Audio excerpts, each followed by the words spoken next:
All right. Good afternoon, everyone. My name is Rob Wilson, and I am the lead for Open Business Creators here at the Open University. Really looking forward to facilitating this webinar for us today, our first in the series for those of you participating in the Open Business Creators Fund for Women. Today is all about taking an idea and making it a reality and looking at some entrepreneurial journeys and looking at some places to start. So I'm going to very quickly hand over to one of our entrepreneurs in residence, Mags Byrne, and her business partner, Steph, who has also started her own business in the past, just for a kind of conversation about what it is like to start a business, where good ideas might come from, and some starting places and some lessons learned. So, Mags, Steph, over to y'all. Yeah, thank you very much. And thank you to the Open University for inviting myself and Steph to be on this call. Just for this webinar, just a little bit of background. So I formed eStars, which is an educational esports company in 2017. And when you think about ideas and where you started them or why go for them or why, I think the reason I started this previously, I had other random ideas, didn't do anything about it, and then I always regretted it. And I always think you should have no regrets. You should go for an idea, give it a go, see if something good comes out of it. And thankfully, with eStars, we started off, it started as an idea, a little small idea in a little garden shed. And now Steph and I are both sitting in Abu Dhabi in our UAE regional headquarters with the company, and feel very proud of it and very proud of what we do. So that would be the first thing I would just always say. If you have an idea, don't be afraid to go for it. Give it a go. You've nothing to lose. And as a female in the industry as well, some industries are kinder to females, should I say, than others. But having previously worked in a football background and now in an esports background, both of them are very male dominated. And I think I would use your female aura to your strengths. And again, to go for it, be tenacious, don't be afraid to knock down any doors that you think you have to, and believe in your idea and go for it. So I think, Steph, you want to give a little bit of you, that's just a bit of a background and some hopefully words of wisdom. Absolutely. Such a pleasure to be on here. Thank you to the Open University for inviting us. So as Mags said, I'm the Chief Operating Officer of the business that Mags set up in 2017, eStars. And, Mags I'm sure she'll explain a little bit more about her background, but very much, the esports industry, particularly at the time, very much upcoming, and Mags kind of went into something full blown, which has really developed quite phenomenally and really believed in herself, which I think is a testament to her own character and grit and resilience. From in terms of my background, so I started off my career after university as I've done a bit of both, in the sense that worked for big blue chip companies. I started my career at Bloomberg, covering international banks in London and Dubai, and then actually moved to the US, to New York, and worked for AIG, the big insurers. I'm sure that you remember that they were a sponsor of Man U, I believe, in their business development team. And then when I came back from the States, I trained and qualified as a lawyer at a big firm called Mishcon, and essentially helped build up their sports team. So I was a litigator in their sports offering, working across football, boxing, tennis, so prosecuting tennis players for match fixing. We did international transfers, buying and selling football clubs, and mainly disputes that we went before FIFA and the Court of Arbitration for Sport. So it was actually in 2020 that me and who was my former boss, so she was the partner that headed up the team, decided that we would take what we had in terms of incredible relationships within the industry and start a boutique sports advisory called La Vida. And so that was probably, from moving from really quite big established entities into the first kind of branching out into an entrepreneurial venture, shall we say, which I can, happily discuss a little bit more about, and spent 3 years there. And that's going strong still. And, after that, wanted to pivot out of traditional law and got this amazing opportunity with Mags here in the Middle East, and have been part of this journey to help build what is now a very exciting business. So sorry for maybe going on a little bit longer, but that's just my background in a nutshell.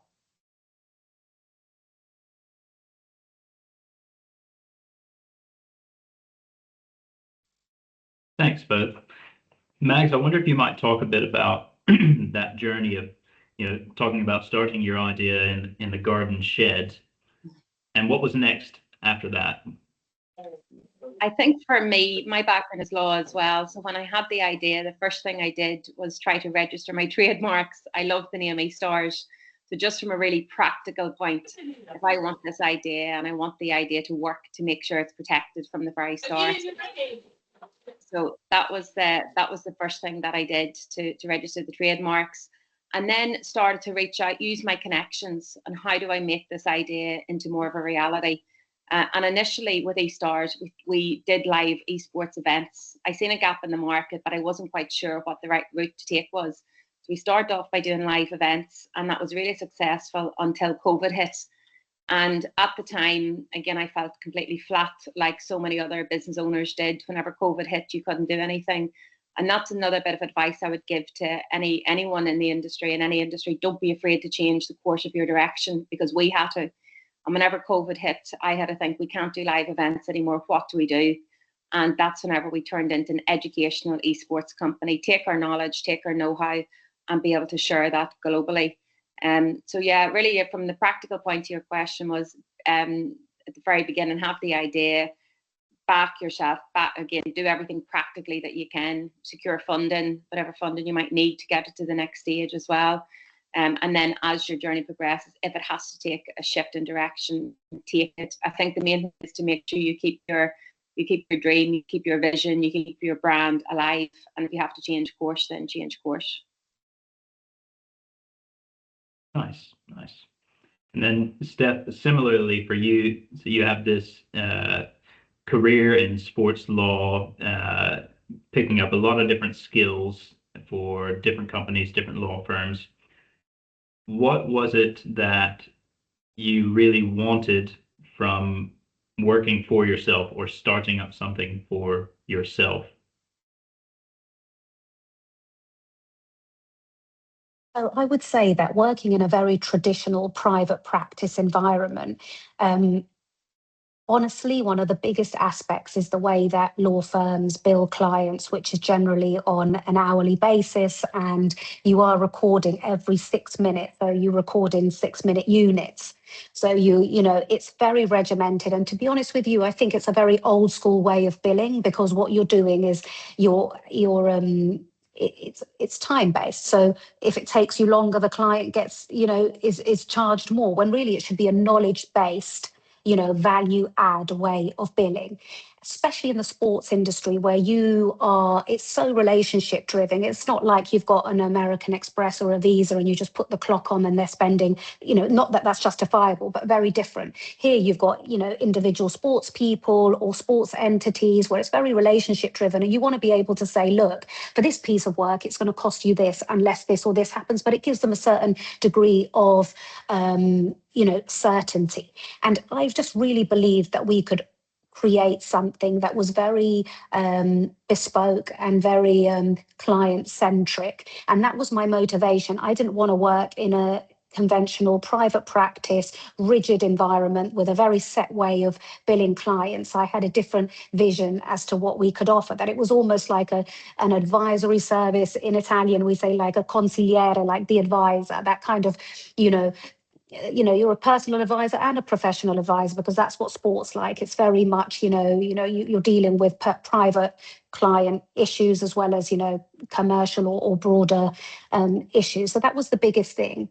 creating something bespoke, something that you believe in, you know, genuinely, and running with that idea. So, and then the other thing was the flexibility. Like, ultimately, there's no doubt that starting your own business requires so much hard work, but it's a different feeling altogether, because that's part of it. It's for you. It's, you're building something from the ground up, and that there is something quite special about that. But it's incredibly, you know, it's incredibly hard work, but you get to choose how you work. And particularly within law, okay, maybe you might have a slower morning, but you could be working till midnight, or you might have to jump in on the weekends. But if you wanted to go and, you know, pick up your niece from school, you could do so. So there was also that aspect of having the freedom to determine how you work.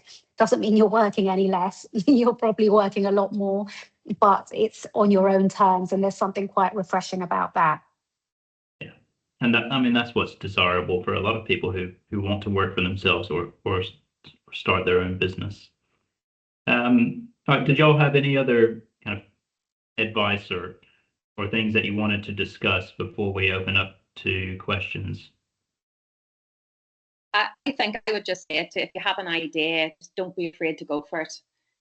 But try to equip yourself with, you know, as much support as you can, be that family support, be that if you can get financial support or grants or anything that's available, or even with the Open University resources and courses and things like that. I think because the more support you can have, but ultimately go for it. There's so many great ideas that people have regrets for going for, and I think there's women have brilliant brains, and we should be using them all, and creating new companies all the time. Absolutely, I couldn't agree more. And then I would say, probably from a slightly more boring and lawyer perspective, it's just to, in terms of setting up, you know, as much as we would all love to freestyle these things, you know, it's definitely advisable to have, you know, a clear roadmap or business plan and strategy, having thought about what the market looks like, who your competitors are, and then even from, as Mag said, you know, looking at the intellectual property. Have you got a name that's, you know, already registered? So are you at liberty to use it? And if it isn't registered, what steps should you take to protect that? Have you got your domain? And there are even things, depending on the services that you're offering, even thinking about things like insurance, you know, and taking tax advice on how, you know, on how you're set up. And I appreciate that there's so much, but what I'm trying to say is, before, you know, if you've got an idea and you've done the research and you've looked into it and you're passionate and you know that you've got what it takes to drive it forward, then do some of the groundwork and make sure that you're well prepared to take that leap. Nice. That fits well with what we're trying to do with Open Business Creators, is give people a process to follow and things that need to be considered as they're starting out in business. And you're right, it doesn't need to be all done at once, but be considered as you make progress with your idea. So thank you both. All right, so going to look at Q&A, and I think Shatali might have a question to start us off.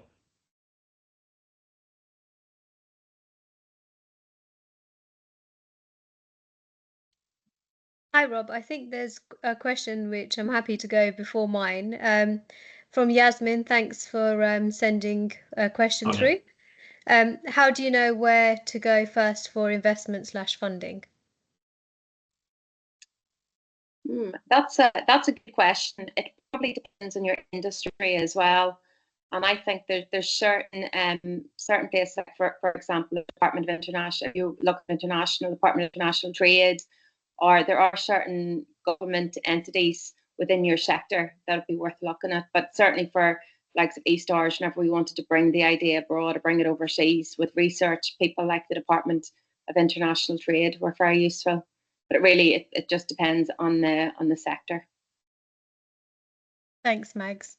And a question for me, if I may. Do you have any mistakes that you've made that's helped you learn while going on your further journeys? So any mistakes made at the earlier stage and you think, actually, I'm glad I made that mistake because now I know as I go further?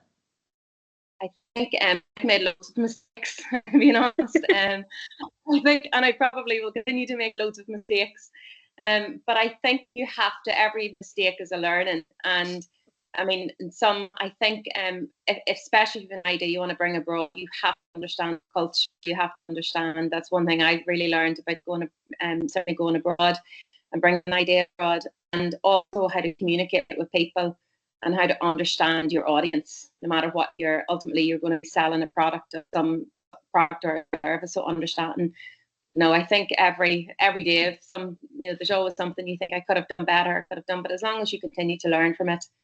But certainly just understanding culturally, if you're moving to a different territory, I think that's really important. And I made a few mistakes but I've learned from them and I won't make them again. Thanks, Megs.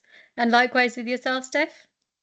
Yeah, no, just to actually just on what Mags has said, and I think that's something that, particularly when it's a business in, when you are starting something up, and Mags touched upon this before about being able to pivot. And I think that, if you do feel like something's not working, don't continue just to go down that path.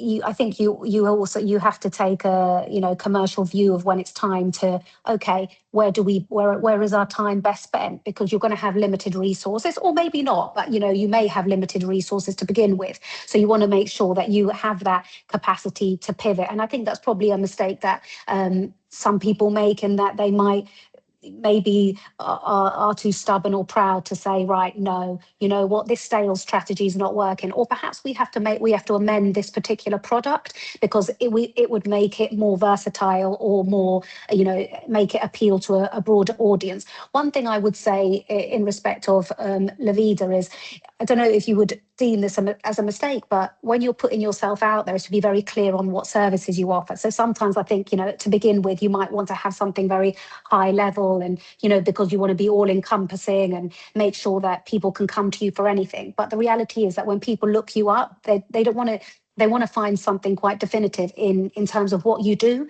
so that, so that they know for what they can come to you, what kind of problems, what kind of solutions do you offer. So being very more specific, I would say, in detailing your products and offerings on your website. People love transparency, knowing what they're going to get. So, at Lavida, we had to go back to our website and say, right, let's actually make it very clear what it is that we do, what services we offer, who are the, what potential clients might be interested in what we do. Brilliant. Thanks, Steph. I think we have a hand up. Rob? Yes. Katie, let me let you unmute yourself. There we go. Go ahead. Hi, everyone. I'm Katie. So my question, it's more about, when you first started, how did you validate your idea without spending too much money on it, or even time? Because in my case, I decided, to literally just take action and then spend money on branding, on website, on the product and everything, even though that I had little knowledge about the industry. But I did a lot of research on my competitors and what were kind of like the gaps. So I was wondering, on your side, like, how did you approach that? That's an excellent question. And I think it probably depends on the individual as well. For me, I was not an expert by any shape or form in e-store or in e-sport, but I felt there was something there. I did spend some time looking in the market. Look, was a gap in the market, but even if there are competitors, or even if there is something else there, I think if you believe in your idea and you believe in yourself, you could be the number one in that target space. So you could be the one that has a unique selling point, a unique difference. It's an excellent question, but I think it's probably up to the individual. My personality is I just push forward, rightly or wrongly. So I just pushed forward with my idea, and then just kept learning as I went as well. All right, thank you. And then another question is like, if you had to start again from zero, okay, what would be the first thing you would be focusing on to build, the momentum?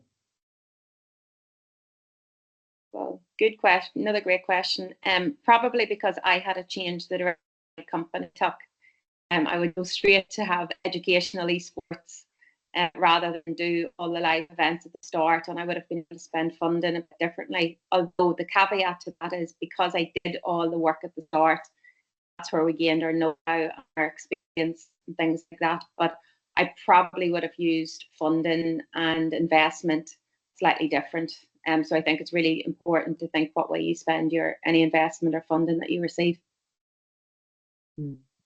Just to add to that, so I mean, this is, and I'm just going to jump in here to say that one of Mags's like absolute, strongest qualities is she's incredibly determined and rarely takes no for an answer. So I would say that irrespective of, if it's something, that is new to you and it's something that you're exploring, is just, the continual perseverance, because I think that's something that has worked really, for Mags, and being such a determined character has meant that even when there's been obstacles, because she's persevered, she finds a way to make it happen. And I think that when it is your own business, you have to have that. There are going to be people that ignore you or that, shut the door in your face. But I've seen so many times where that might be, the initial reaction, but then further along the line, there could be another avenue to get in. And that's something that Mags is really, really, that's definitely a strong point. I think that just from my perspective, when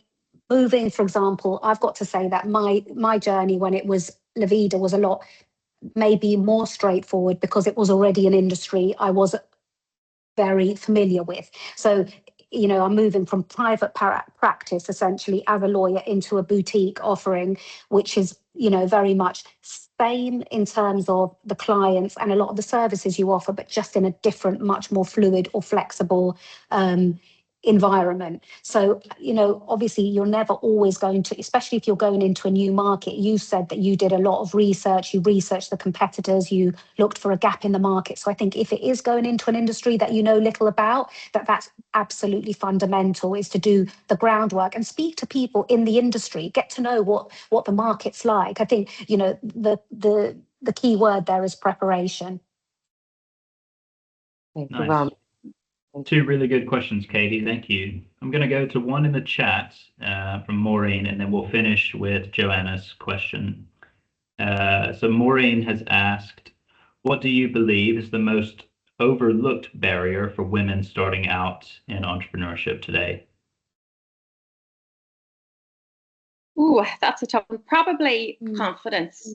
I think confidence. I think women, we sometimes don't believe in ourselves enough, and we create that barrier ourselves because we're not confident, or we think a man could do it better, or we think there's someone out there better than us. And I think we have to break down our own barriers. And it really is. And that's from even other people I've met, both in football world and in the esports world. But just confidence, that's what I think is our own barrier that we sometimes create. I've got to say that I massively agree with that, because I think you speak, it's that classic thing where even, men might, when there's a job advertisement and there's 10 points, even if a man's only, ticks 2 or 3 of them, they're applying. Whereas a woman, unless they've ticked every single box, they're rarely going to go for it. So I think that aspect of confidence and, feeling underestimated or, judged more harshly, those are things that I think are additional things that women contend with. And that whole aspect of imposter syndrome, it's a scale, it's definitely not you suffer from it or you don't. It's almost like in some degree or capacity you're on a scale. And I think for women as well, one of the biggest aspects is time poverty, to be honest, because a lot of women are also carry a dual burden. So they are doing the professional aspect, but then also have a lot of domestic responsibility. So I think that's probably, everybody's in a different situation, but it is something that I believe women contend with more. Great. Thank you both. All right, so let's go to one final question from Joanna. Joanna, are you able to unmute yourself there? Hi, yes, I was. So I absolutely identify with what was just said about the confidence and time scarcity. I'm the founder of a social enterprise, Yoga for Health Alliance, and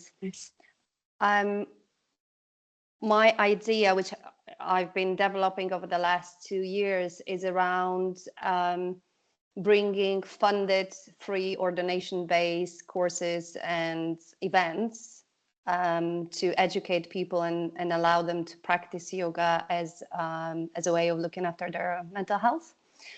But the enterprise that I set up has kind of dual focus. So one focus is the one that I described to you, and the other focus is on bringing well-being professionals to help me deliver those projects in the community. So before I ask the question, I just wanted to give you slight context to my question. I'm a single mom. I have a part-time job. I've been doing this idea for now around 2 years with revenue around 10,000 over the last 12 months. And that's obviously nowhere near the profit. That's just the revenue. And my question now with that in mind is, I always wonder, especially now starting this program with the Open University, am I splitting myself and spreading by attempting to do this dual approach, to do something community focused, but also to bring the community of teachers? And neither of this exists where I live. So I'm Milton Keynes based. So everything I do, it has nothing to do with my career. It's sort of, obviously I've been doing it for a couple of years, but it was so hard to start off, going to networking and just speaking to the right people, to the wrong people for most of the time, and getting the funding. So it's and as you said, with the demands of life, I just wonder. I believe in this idea, but because there is quite some complexity to both legs of it, even now when I sit down to do my market segmentation, I'm so confused. Should I be doing both things at the same time, or would it make more sense to go in a way step by step? You may have answered your own question. The fact that you're saying, am I spreading myself too thin? I don't know anything about your industry, but I can just I had similar dilemmas, and we as a company have dilemmas. We had a team meeting today about something similar, and rather than spread ourselves thin, let's focus on get one thing right, and then move. That's just right. That's just how we are as the company. Focus on one, get that right, and then we can move on to the other one. Because even with lots of staff, you could still be spread thin. So I can only imagine how difficult it is. You're trying to do all of this yourself as a single mum, and that's my own personal experience. Perhaps a recommendation. I don't know what you think, Steph. We touched on this as a company just today. Exactly. And, just based on what you've said, instinctively, I would say there, as Mags also mentioned, try to focus your energies on one aspect, build, grow it, develop it, and then you'd be able to go in and also in another direction. But I think the key aspect is which direction is going to be most commercially viable, or allow you to set yourself up in a way that you then have the liberty to do more community based, etc. Because in some ways, which one is the one that's going to be more profitable, that will then help solve a lot of the issues, and then will also set you up nicely to be able to go down the community path? Because, particularly at the beginning, and the fact that you probably do have limited time, focusing on one aspect is fundamental. As Mag said, in the business, we're often thinking, okay, if one avenue, we're also getting a lot of doors closed, but there's another market that actually looks like there's a lot of appetite or a greater degree of interest, then let's put our intention and our efforts into that, because we're more likely to make, it's going to end up potentially being more profitable. But from a resourcing perspective, you also have to be sensible and savvy. Otherwise, you can just essentially be barking up the wrong tree. Thank you. I think I had to hear that exactly. Good. All right. Thanks for that, Joanna. I think that was a good discussion. I'm going to move us along now to the second half. So thank you very much, Mags and Steph, for coming and sharing your thoughts and your answers there. We have one more question in the chat, Mags, if you wouldn't mind having a look at that and maybe typing a response for Carmel. But I'm going to move us along to the second half of today and speaking with Liz Moody from our business school here at the Open University. I've known Liz for a number of years now, worked on a bunch of different entrepreneurship stuff, including the OU's open course on entrepreneurship, From Ideas to Reality. So Liz, I'll hand over to you. Thanks, Rob. I think we're going to start with a little poll here just to see who we've got in here, because I'm very interested to know what ideas we have in the room. Rob, at the moment, I'm just seeing people. I'm not seeing the screen, but here we go. Oh, good. Good stuff. So just while you're doing that, it's been really interesting listening to the discussion, and thanks very much to Mags and Steph. I'm hoping that I will cover some of these things that might give people a little bit of a framework about developing their ideas in a way that develops their confidence at the same time. But I think it's worth sort of starting with the sound foundation.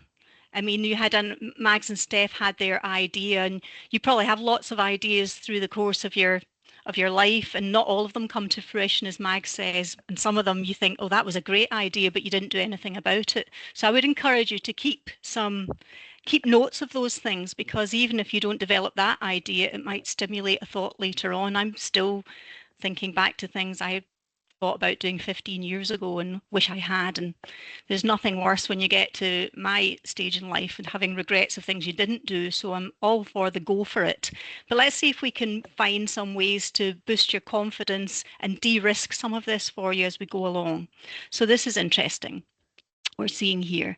If we look at these different options about a gap in the market, something that's never been done before, that's probably the rarest thing actually to see. So things like the iPhone, the iPod originally, if anybody's old enough to remember the original iPod, these things don't come along very often. Many of the products and services are things that have evolved, and the evolution has come about because people have seen that there's some kind of a problem. There's maybe some kind of friction in the marketplace. And Steph and Mags talked about the billing situation. I've worked with fintech company, and they describe friction or too many people and middlemen that make it expensive for people. So there's a problem in the marketplace of some description, and looking at it with fresh eyes with a new idea can be something that overcomes that problem. And then again, just thinking of Mags and Steph, not everybody would have that unique background they had as lawyers, but they have that fundamental skill and ability to do things that other people cannot do. And that's a great thing. And then we have the one that comes from, there's other businesses that can be very, very successful because you are prepared or want to do something that nobody else has done before or nobody wants to do.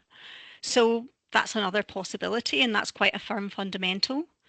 And then it might be that there's something that you have. So maybe you've invested in a particular methodology, or you've invested in a piece of kit that other people maybe want to use occasionally and are prepared to pay to hire that from you, or to use it, or to use you with your skills using that piece of kit. That's another one. And then the last one that's in the poll is really about something that some of you may bring from another culture or context. So we see quite a lot of businesses are founded on the basis of something that provides some kind of novelty to the marketplace that you're taking it into. So Rob, did we see the final poll? I'm not seeing it at the moment on my screen. You should be able to see it in the chat. Okay, that's not just me. Okay. The majority here have something that others might need or want for something. Okay, great. Well, that's fine. So let's move on. Let's move to the next slide. Thank you. So in part ways, I would say that your confidence comes from knowing that what you're making or doing is something that people want. And just to wind that back, how do you know that? So I think it was Katie was asking about research. I don't think there's a shortcut to this if you really want to be confident that your idea is something that's going to be feasible and viable in the marketplace. And a lot of that comes from understanding exactly who your customers are, knowing about them, knowing some of the problems that they have, knowing what it is that you have to offer them, and and not only that, not who your customers are, but I know Katie mentioned competitors, and so I think so did Steph at some point. But if you're prepared to look and see who's already providing something in the area, assuming that it's not completely unique, then you understand what it is that you're going to expect these customers to do. Because fundamentally, if you're coming along with a new product or a new business or a new idea or a new way of doing business, which might arise from some other aspect of your own business model, then what you're asking your customers to do is to change their behavior in some way. And if you think about yourselves and about the times that you've changed your behaviors, sometimes that can take quite a lot. And so even with a new product like an iPod or something else, like, you know, before we had smartphones, we didn't just not talk to each other. We used different things. We did things. There was a status quo. So if you want to be confident about it, you need to find the triggers that will make that behavior change, the motivation for people to change their behavior from what they're doing now to what you want them to do, to using and buying your product. So how do you know it's a good idea? I don't think there's a shortcut to that. You have to take the idea at some point and ask people, and that might be having a really good statement and a good pitch of what it is that you're doing. It might be that you've got a prototype or a design that you can show people, or you need to describe it, or you need to describe it in such a way that they can see themselves using that product or being involved in that product and service. And by getting that feedback, and maybe as Mag suggested, not everybody's going to say, oh, fantastic, I'll buy 10.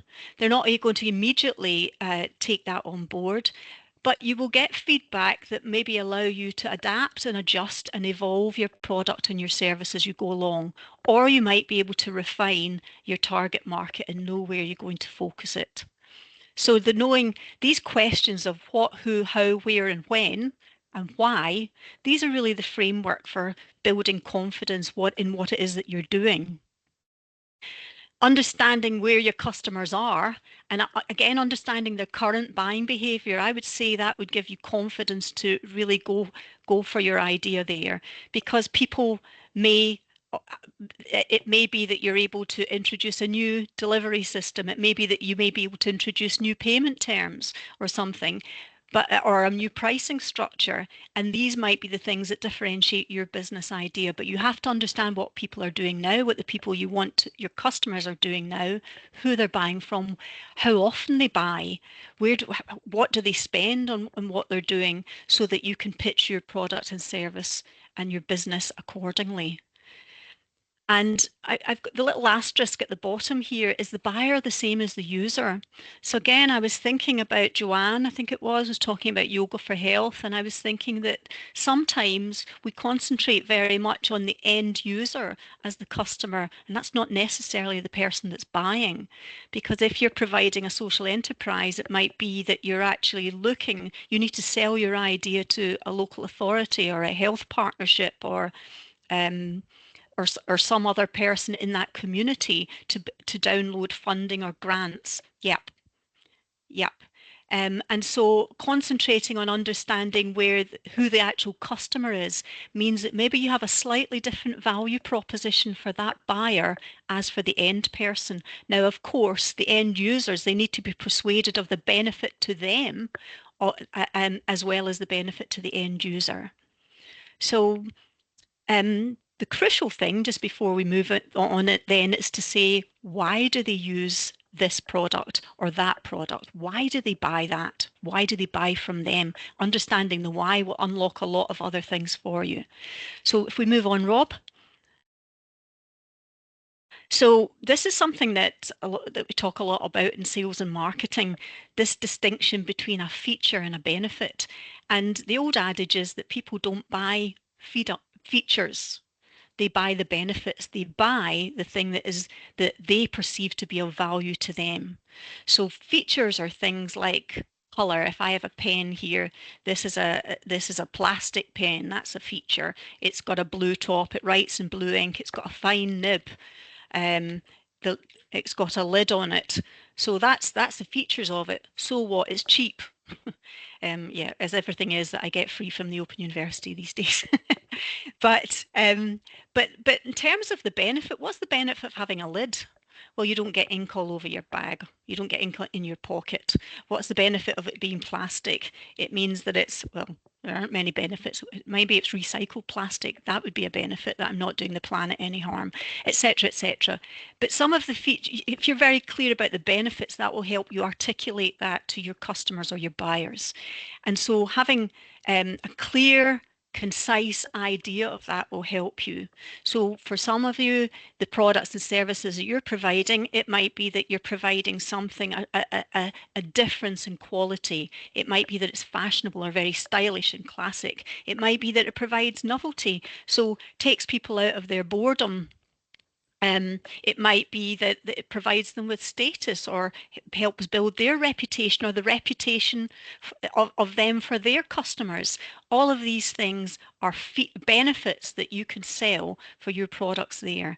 It might be that it's convenient, so you're providing delivery or personalization, which means that people don't have to go out of their way to get something. So maybe an element of your business model that you're providing. It might be you're providing them with confidence, and the confidence can come from different things, that maybe they feel better about themselves, they feel healthier. It might be that their confidence is enhanced because you're developing them. It might be an educational thing, or it may be that confidence comes from knowing that even if they pay a lot of money for this, there's a guarantee, or it's like a John Lewis, never knowingly undersold, or there's no friction if they return things. It might be that you're providing people with a sense of belonging. If you have a community idea, then people they're not having, they don't feel as isolated, they belong to that group, they feel associate with other people who they feel like. Or it might be altruism. So by buying from you, they know that they're doing something good for the planet, or for rescue animals, or for children, or for people with disabilities, or people with mental health issues, because your product is somehow supporting some other thing that's worthy of support and worthy of their attention. And as I mentioned before, favourable payment terms. Maybe you're offering something which means that people know that you're taking some of the risk out for them. Rob, want to move on? So again, thinking of confidence, we often think that the product is the only thing that we can use to innovate, or the only thing that will differentiate us or take us, differentiate us or make us unique in the marketplace. But actually you can innovate in any aspect of your business model. But some of you might be, this is a business model canvas. It's Alex Osterwalder that developed this, and you'll come across this in your open business creator pathway at some point. What these questions that I've suggested to you are, they're really designed in many ways to help you develop this central theme, which is your value proposition, understanding what value you're providing for whom and how. And if you can get that nailed, then that gives you the confidence to pitch to other people, to get their feedback, to develop the value in it. And you can develop the value through all sorts of different things. So somebody asked a question about different customer segments, and understanding who you're really targeting there is really clear. If you're really clear about that. Somebody else mentioned relationships, developing relationships. So again, for Joanne's business in particular, you will have some key people that you need to build commercial relationships with. But I just wanted to go back to the question that came about, am I spreading myself too thin? In every business, at every point, or at a certain point in time, you get to a stage where you wonder whether you're so busy, you're trying to keep everything going. And at some point, one of the best pieces of advice I had from the accountant that I was using in the last business that I was running was to think really carefully about, what does it take to run this business? So what it takes is effort to get that business. So go out and get new customers. So that's all the marketing. That's the key activities like marketing, networking, going out there, finding buyers, building relationships with customers, finding out which channels you're going into. That's getting the business. Then you have the doing the business, which is actually the yoga classes or the the providing the training, or the making the jewelry, or whatever your business idea is. That's the doing of the business. And then the other aspect of it is running the business. And that's all the things like that you need to do if you register your company or your enterprise anywhere. You need to file returns. You need to keep an eye on the money. You need to get funding from something or make applications from things. You need to keep your records. You need to understand where your sales are coming from. You need to keep monitoring your website or building your website. All of these things are running the business. And at some point, you have to ask yourself, where can I get the best return for my time? And I would say that if you get to a point where you are trying to do all of these things, or spending so much time running the business that you actually can't create the value, you need to reassess how your business model in some way, and establish who you need to help you to do different things. And one of the ways to think about that, if you're running a business for profit, is to say, where can I get the biggest return for my time? And can I have somebody else do the work that maybe I don't? So thinking back to those original poll questions, is there somebody else who's very good at doing this, that likes to do this? I had a friend who started a virtual PA company because she loved coordinating things. She loved organizing. She loved doing admin and filing and all of these things. I hated it. But I would happily pay her to do that if it meant I could spend more time getting business and delivering business that brought in the money that meant I could afford to pay her and give me a sensible work-life balance. So this is why it's important to understand and keep your business model operating in harmony. Next slide, Rob. I'm just aware of time here. So I mentioned that really at the heart of your business model is your value proposition. So if you've done all of the work to understand who your customers are, where they buy from, how they buy, how often they buy, what price and all the rest of it is, you begin to understand through how you're proposing to run your business and what you're doing for your customers, what it is that they value and how you can make that pitch distinct and quite focused. So in a nutshell, what you would do, it would be for your target customer group. It might be for people in my community with mental health challenges. Then our product, so the product would be our yoga, health and well-being service, whatever the name is, will, oh, we've got somebody that's off mute, I think, will describe. So in this point here, you describe the concept. We'll provide you with 1 hour a week of peace, quiet and tranquility, while gently stretching and rebalancing your whatever else it might be. Joanne, you can, I won't charge you for any of that if becomes your new value proposition, but I'm using that as an example there. You can articulate much better, but essentially you're filling in what's in the brackets there. And the buy, what your idea does uniquely or better than others here, then that's your point of difference. And that's the bit where you have to concentrate on the benefits that you're providing to people and why they should change their behavior. Okay, so that's the value proposition. Next slide, please, Rob. And again, just coming back to some of the questions that came from the chat earlier and in the Q&A.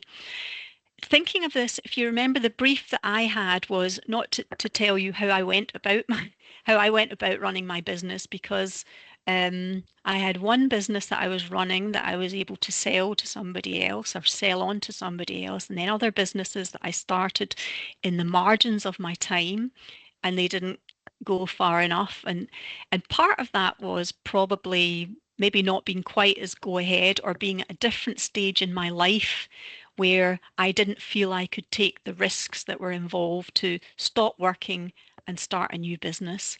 And truly the only people that can decide whether or not it's the right time and whether you can go for it are you individually. But of course, I think what you'll be more confident with is if you actually discuss this with other people. So if you have a partner, or I have family in inverted commas because maybe it's a friendship group, or people that you've been at college or university with and you want to start a business with them.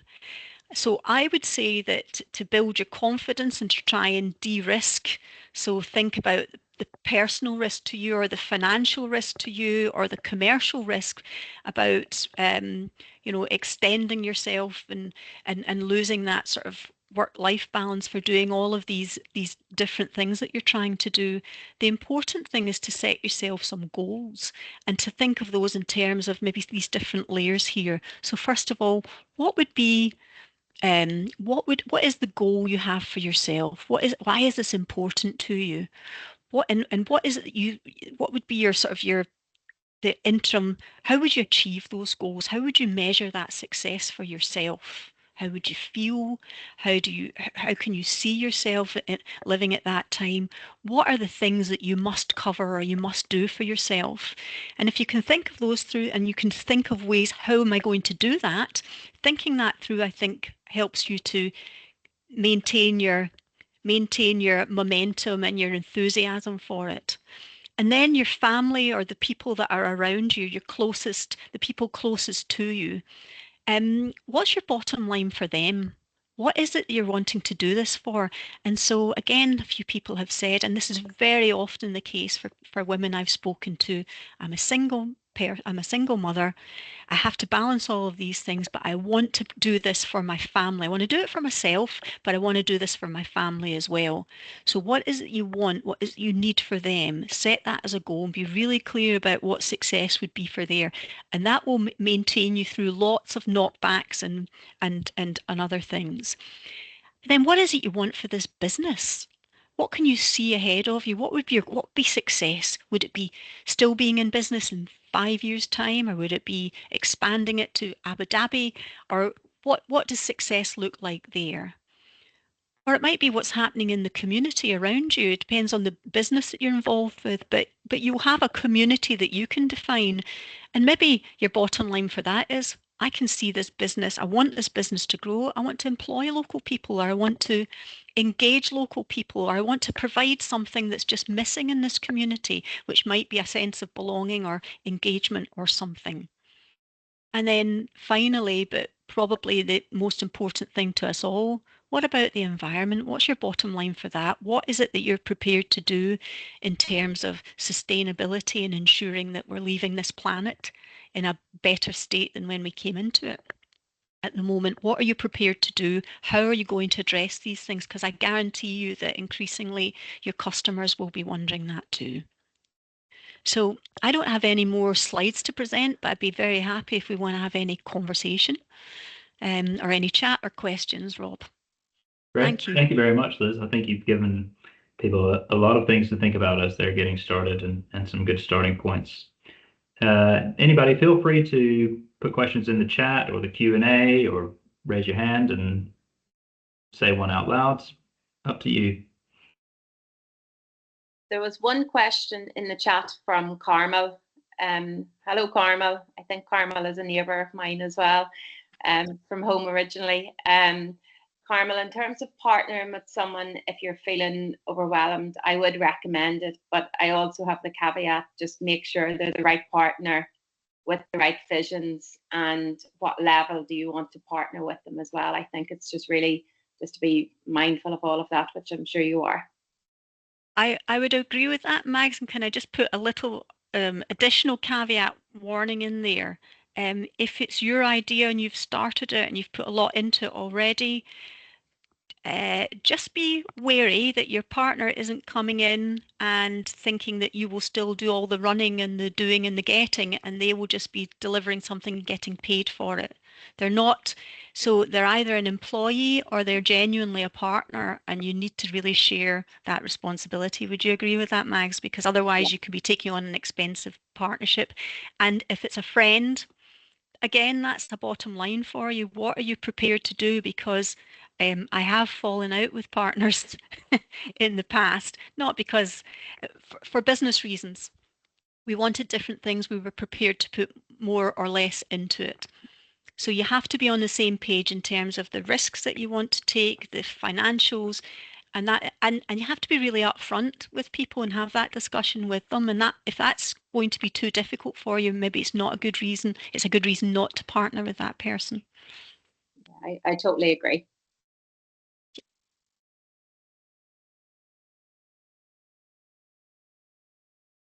Thanks for that. Sorry, I didn't realize I could speak, so apologies. No Thank you worries. very much. That's really helpful. It's a question for you, Rob, I think, about registering with the Validate program. Yeah, so you should have received whenever you enrolled on the course, you should have received a link to the Validate platform. I'll put it in the chat here for people. I'll do that while y'all have a look at Joanna's question. Who would you refine your idea with? I tried a 12-month incubator funded, tried 2 different mentors, one-off consultations, but I have always felt they all think in terms. Have you heard of the Social Enterprise Academy, Joanna? I'm assuming this is the yoga business. Is that correct? Do you want to come on, speaker? I heard of Social School of Entrepreneurs. That's not what, is that what you mean? Well, there is that, but there's also a Social Enterprise Academy. There's, yeah, there are different people. I think we've just signed some kind of a agreement with the School of Social Entrepreneurs, Rob. There's also a Social Enterprise UK, which is a big umbrella organisation, lots of social enterprises where they have a members forum, members area, they have events, they have different things there, and it might be that you have people who are more like-minded and operating in similar areas, but are similar sector, but in a different geographical area.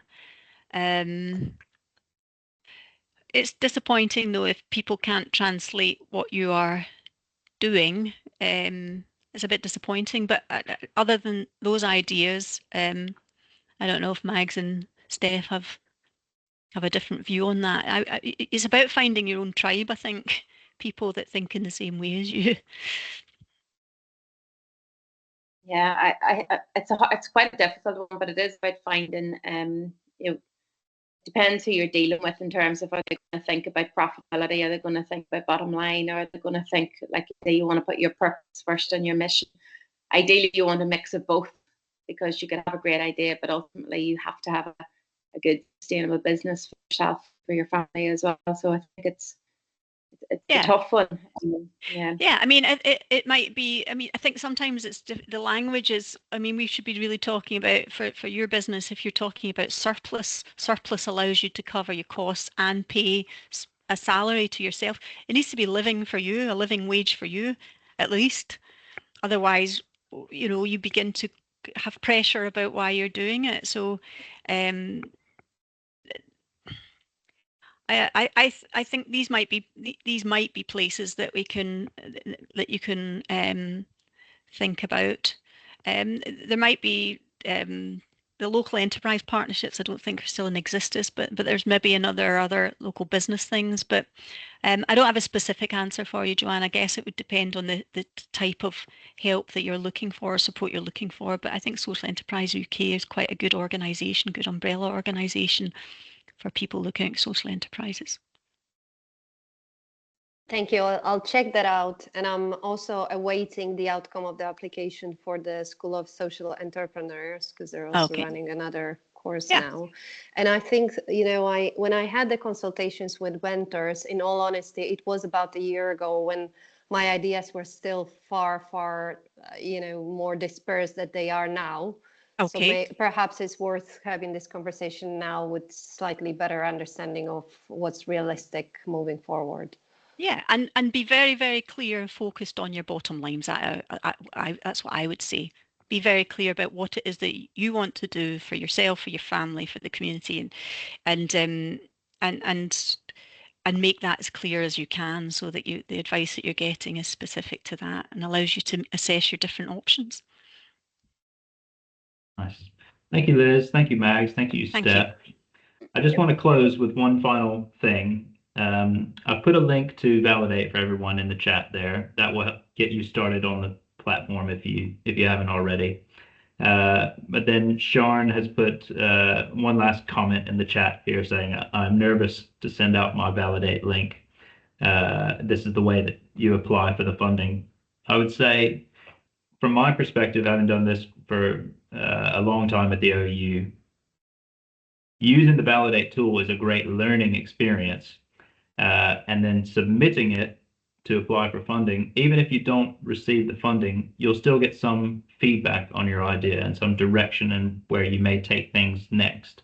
So don't be nervous about sharing your idea. It's not going to go to a huge amount of people, and you will get something back from us in terms of some feedback. But Liz, do you have anything else to say there? No, I mean, I think the only time you need to worry is if you've got something that's a product that maybe you need to. I've just lost my. That's not copyright. What am I talking about here, Mags? It's if you need to protect your idea or protect your name, then that's the only time you need to work. But in this environment, I would say we're not there yet. You're not revealing the recipe that your grandmother made for anything in your business model, so the secret sauce of your business, whatever that is, you're not revealing that. That's not what's being assessed in the competition. It's really the logic of how you've set up your business, how you've researched it, and what the market is, and how you're going to meet that. So I wouldn't be nervous of that. Not at this stage. It's too early to be nervous of that. Okay. I will bring us to a close there. Thank you, everyone. Thank you, everyone. Thank you thanks so for your much. questions. Thanks, Thank Steph, you. and thanks, Mags. Thank Great. you. Thank Thank you. Bye. Bye.